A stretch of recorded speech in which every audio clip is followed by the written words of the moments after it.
Hey guys, welcome back. It's Alex. And if you're on the cybersecurity side of the internet, you've been noticing a lot of major news lately.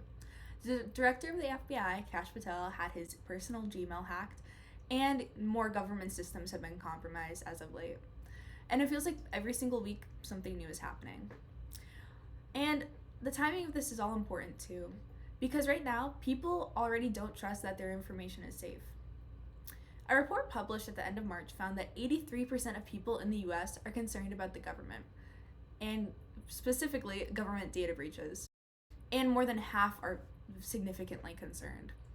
So clearly, this isn't just a one-off technical issue, it's a public trust issue as well. And it raises even bigger questions, as when something goes wrong in cybersecurity, who actually explains it to us? Most people would probably say the government. And technically, that's true. Agencies like the FBI, NSA, CISA, and others are constantly releasing updates about cyber threats, cyber attacks, and new vulnerabilities. But here's the thing. If you actually start reading these reports, they all feel weirdly similar, almost like too similar. They usually start with a summary of the threat. They will explain what happened, then they give technical details, then they end with a recommendation or warnings. And the tone is always very controlled, very formal, and very careful. This is a pattern. This is where the idea of genre comes in.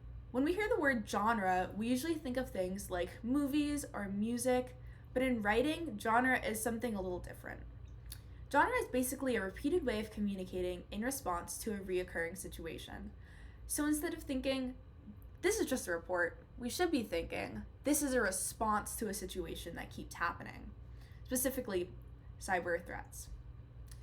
In cybersecurity, that situation is something gets hacked, then people need information, and then institutions respond. Over time, this response has become standardized. So let's actually break down what this structure looks like. Most cyber press releases include, first, the incident.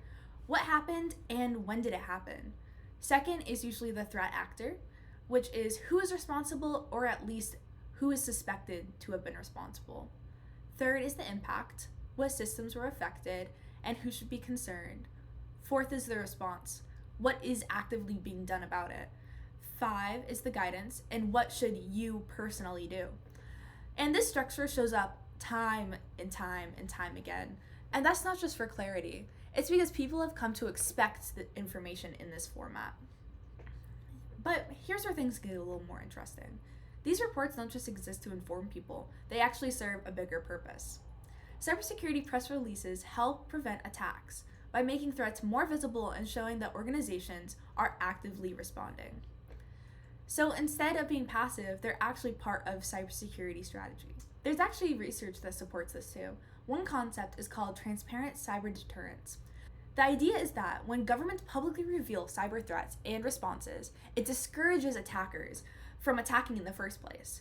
Because if you think about it, if you're a cyber criminal and you see that attacks are being traced, your methods are being exposed, and consequences are being made public, it increases the risk.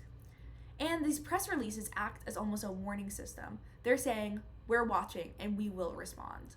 But at the same time, the genre isn't perfect.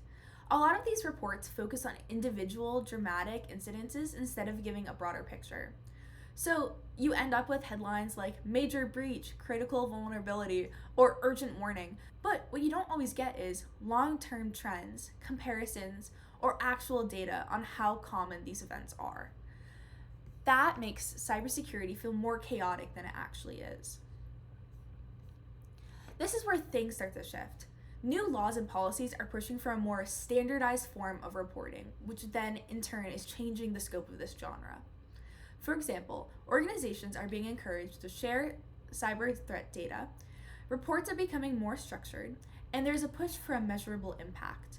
This comes from policies that promote information sharing between companies and the government, making cybersecurity more collaborative in general. This genre is evolving from attention-grabbing reports to more data-driven communication. An article by Harvard Law School talks about this concept in a 2015 article when they state, Although CISA likely does not fundamentally change the cybersecurity landscape, it does tip the scale towards greater information sharing by offering limited protections and creating more certainty onto how, why, and why not to share cyber threat and defensive measure information. And this connects to the bigger idea about genre. Genre doesn't just organize information, it shapes how people act.